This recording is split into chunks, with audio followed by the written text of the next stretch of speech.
آپ صلی اللہ علیہ وسلم نے ارشاد فرمایا من جاء الموت وهو يطلب العلم فبينه وبين النبيين درجة واحدة، جس شخص کو موت آ جائے اس حالت میں آ جائے کہ وہ علم سیکھ رہا ہو، وہ علم سیکھ رہا ہے، اور علم سیکھنے کی کوئی عمر نہیں ہوتی، کوئی ویلا نہیں ہوتا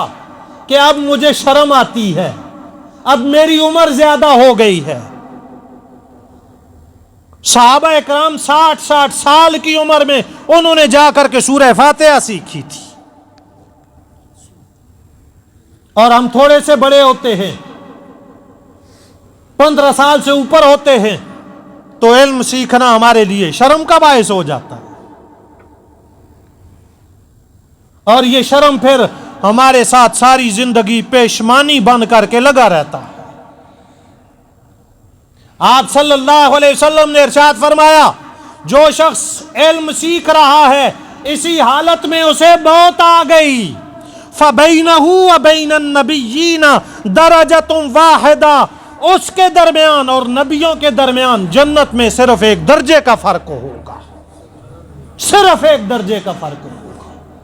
اوپر نبی ہوں گے اور اس کے بعد علم سیکھنے والے ہوں گے۔ علم کی فضیلت ہے، اور ہم سیکھنا ہی نہیں چاہتے، ہم پڑھنا ہی نہیں چاہتے، ہم آنا ہی نہیں چاہتے، ہمارے اور بہت سارے کام ہیں۔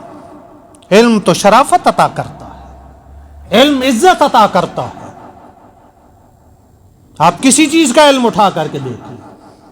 جس کے پاس علم ہے چاہے وہ ہنر کی صورت میں ہے، فن کی صورت میں ہے، ہمارے معاشرے میں اسے فضیلت حاصل ہوتی ہے۔ جن کے پاس سائنس کا علم ہے آج وہ مقتدا ہیں، اور ہم سب ان کے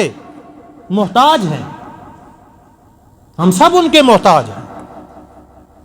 جن کے پاس طبیعیات کا علم ہے، ریاضیات کا علم ہے، کیمیا کا علم ہے، کوئی بھی علم ہے، دوسرا ان کا محتاج ہوتا ہے۔ علم والا فضیلت والا ہوتا ہے،